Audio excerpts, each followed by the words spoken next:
Good day to all. I was struggling to finish this work. I had been struggling to finish this work. இவற்றில் சரியான வாக்கியம் எது? இரண்டுமே சரியா? இச்சந்தர்ப்பங்களில் நாம் இவற்றை பயன்படுத்த முடியும். வாருங்கள் பார்க்கலாம். I was struggling to finish this work. இதனுடைய வாக்கிய அமைப்பை நாம் பார்த்தோமானால் subject plus verbs plus verb ing என்றவாறு அமைந்துள்ளது. இந்த சப்ஜெக்ட் செயலை செய்பவராக காணப்படுகிறது. ஆகவே இது ஒரு பாஸ்ட் கண்டினியூஸ் டென்ஸ் சென்டென்ஸ். அப்போ இதனுடைய பயன்பாடு என்ன? Used to describe an action that was going on at a specific point in the past. கடந்த காலத்தில் ஒரு குறிப்பிட்ட நேரத்தில் நிகழ்ந்து கொண்டிருந்த ஒரு செயல். எதற்காக பயன்படுத்துகின்றோம்? It focuses on the duration or process of the struggle at the time. அந்த நேரத்தில் கஷ்டப்பட்டு கொண்டிருந்தேன் என்பதை அல்லது போராடி கொண்டிருந்தேன் என்பதை காட்டுகின்றது. அப்போ அந்த நேரம் எது என்பதை நாம் குறித்து காட்டும் போது இந்த வாக்கியம் முழுமை வரும். உதாரணத்துக்கு பார்ப்போம். I was struggling to finish this work when my boss walked in. அப்போ எப்போது கஷ்டப்பட்டு கொண்டிருந்தேன்? பாஸ் வரும்போது நான் கஷ்டப்பட்டு கொண்டிருந்தேன். அதாவது நான் கஷ்டப்பட்டு கொண்டிருந்த அந்த இடை நேரத்தில் பாஸ் வந்தார். அப்போ பாஸ்ட் கண்டினியூஸ் டென்ஸுடன் when என்பதை பயன்படுத்தி அதனுடைய அர்த்தத்தை தெளிவு பெற சொல்லக்கூடியதாக இருக்கிறது. அடுத்து நாங்க பார்ப்போம்.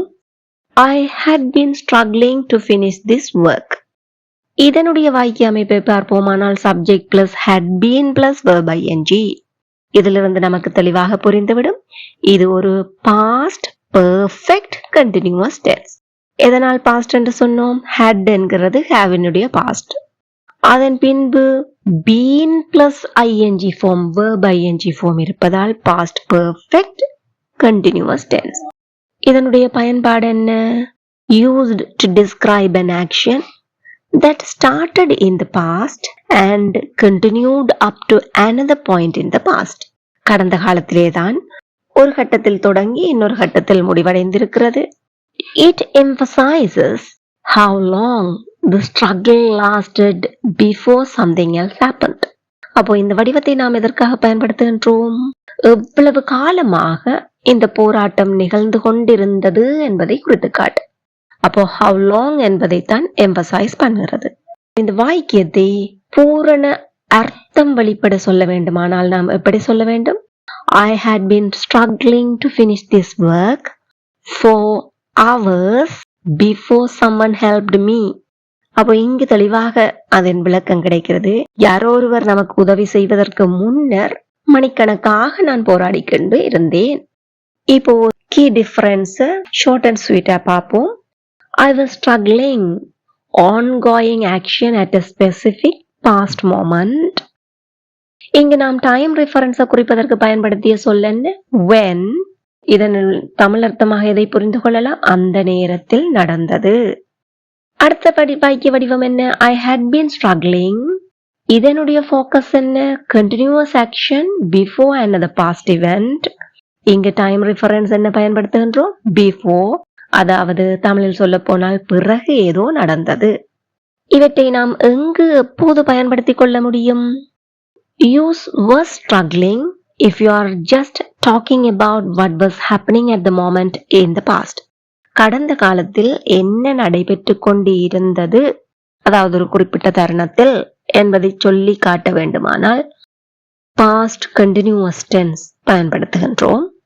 அதே போல use had been struggling if you want to show the effort had been going on for some time before something else happened.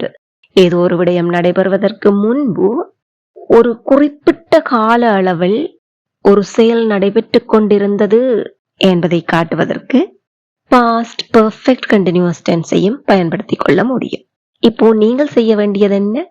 இதே போல பாஸ்ட் கண்டினியூஸ் டென்ஸில் 5 உதாரண வாக்கியங்களும் பாஸ்ட் பெர்ஃபெக்ட் கண்டினியூஸ் டென்ஸில் 5 உதாரண வாக்கியங்களும் with டைம் ரெஃபரன்ஸ். எதனுடன் எழுதப் போகின்றீர்கள்? Time ரெஃபரன்ஸுடன். Please do it now. If you have any mistakes, definitely I will help you. இந்த video உங்களுக்கு ரொம்பவே பயனுள்ளதாக இருந்திருக்கும் என நம்புகிறேன். மறக்காம ஒரு லைக் பண்ணிட்டு முடிந்தவரை அனைவருடனும் ஷேர் பண்ணிக்கொள்ளுங்கள். இதே போல மேலும் பல பயனுள்ள வீடியோக்களை பார்வையிட இந்த சேனலை இப்பவே subscribe பண்ணிக்கொள்ளுங்கள். Thank you for watching.